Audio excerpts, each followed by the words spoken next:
बालेश्वर जिला बस्ता विधानसभा क्षेत्र में बीजेडी विधायक प्रार्थी होती सुभाषिनी जेना। ए निर्वाचन मंडली बीजेडी गड़ पलटि बेले बीजेडी प्रतिष्ठा दिन निर्वाचन मंडली बीजेडी प्रार्थी जीति आसुंच।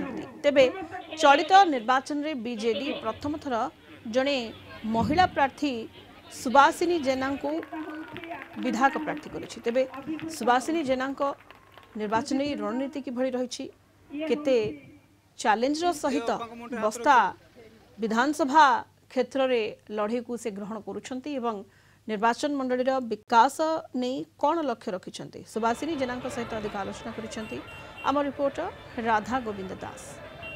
निर्वाचन तारीख जेतिकी पाखई आसुची बालेश्वर जिला बस्ता विधानसभा क्षेत्र में राजनीतिक उष्मता सेतिकी परिमाण बढ़िया लगी। तेज बीजेडी पक्षर एथर जड़े प्रथम थरक महिला प्रार्थी होती जी कि सुभाषिनी जेना से बिजु महिला जनता दलर राज्य कार्यकारी सभापति और तांकर मध्य आउ गोटे परिचय रही है कि पूर्वतन सांसद रवींद्र जेना धर्मपत्नी।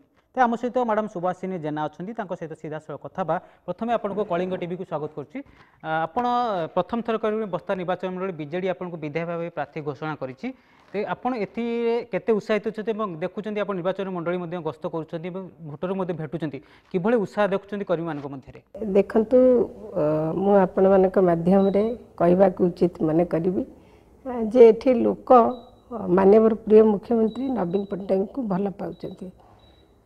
आपण मैंने देखिथिबे जोठी जहाँ निर्वाचन सभा समिति होची लोक स्वतःप्रवृत्त भाव में घर बाहरी आसुछंती। विशेष भाव में माँ माने महिला माने उत्साहित अछंती।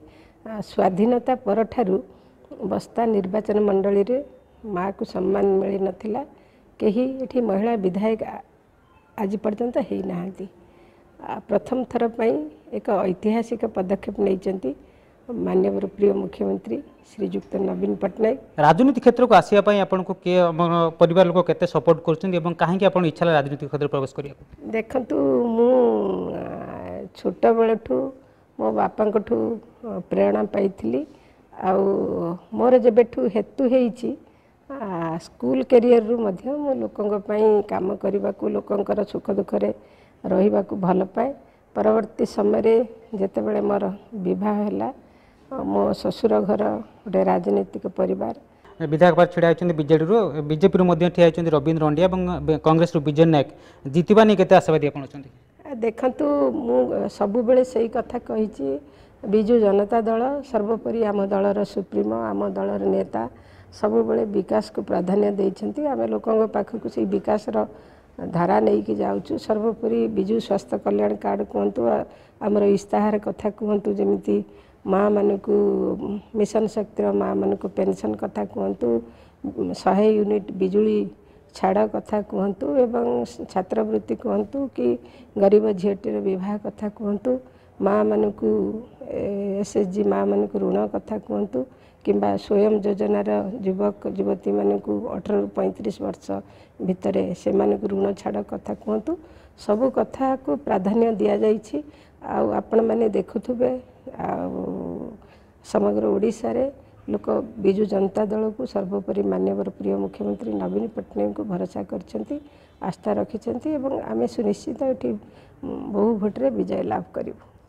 निश्चित भाव में कथा होते आम सहित रही जो बस्ता निर्वाचन मंडली बीजेडी विधायक प्रार्थी श्रीमती सुभाषिनी जेना मुख्यमंत्री नवीन पट्टनायक जो स्वच्छ शासन और दीर्घदिन धरी विकासमूलक कार्य जरी रही नहीं आधार कर से लोकों पाखक जाऊँच बस्ता निर्वाचन मंडली जहाँ भी अधूरा कार्य रही से संपूर्ण करेंगे और लोक मानकर आशा भरसा रही से निश्चय जीतबे।